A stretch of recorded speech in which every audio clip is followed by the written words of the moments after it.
I chose to persevere because I didn't really have any other choice. And it was a case of if I don't make it work, nobody else is going to. If it's something I want to do, I'm not going to not do it because of the handicap. I believe that you can do it, you just find a way to adjust. There's not a lot that I can't do now that I could do before. I just do it in a different way.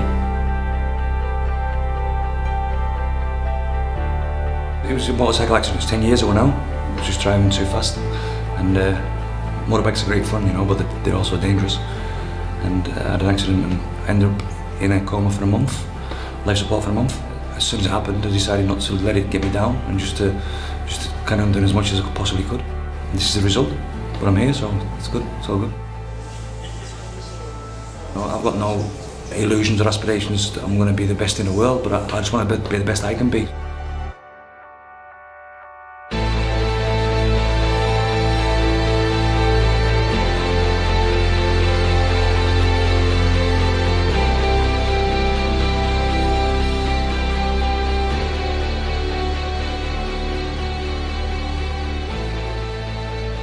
The hardest part about losing my arm, all of my friends and my family, I felt they were looking at me different and coming around trying to give me sympathy and saying, tell me this and they'll do that for me and they'll do that. But I also knew in my own mind that sympathy doesn't really last for so long, you know. I didn't really want to be cared for, so it was just a case of learning to adapt to do it myself. Can't really think of it as a bad thing now. I'm totally cool with it now, you know, so I'm happy. Favourite classes is boxing. I love boxing, you know. I think probably because it's something I used to do before I lost my arm, so it's something I've got a little bit of knowledge about. Boxing with one hand is obviously it's a difficult thing. It's a two-handed sport. But to be honest, I actually believe I'm a better boxer now since the accident than I used to be before, because I wasn't taking it seriously. And then since I lost my accident, I wanted to start getting back into training. It's quite a fear coming in with a disability, expecting people to not be welcoming.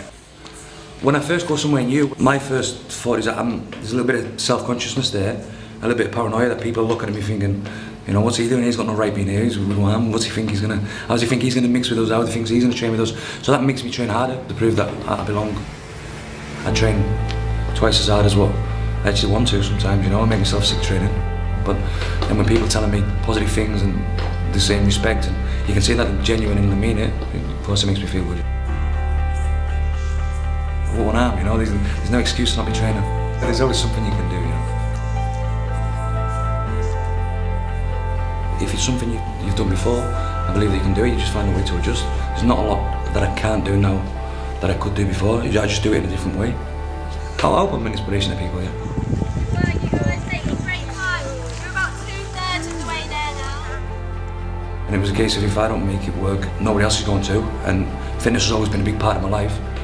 And I'd lost something by losing my arm. I didn't want to lose that part of my life where fitness and combat training, so I made a conscious effort to carry on doing it.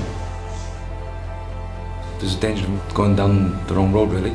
And I believe that fitness and boxing and fighting sports has kind of been my salvation in a lot of ways. It'd be easy to wallow in self-pity after the accident. Ultimately, I'm not only feeling better, but I'm better for doing it. It's hard that, but feel good afterwards, you know. Another day training paradise.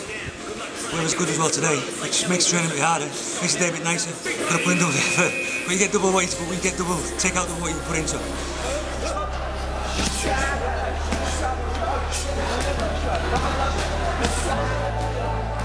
I get by just using my left arm, so in a strange way, the strength of both arms are now just in the one.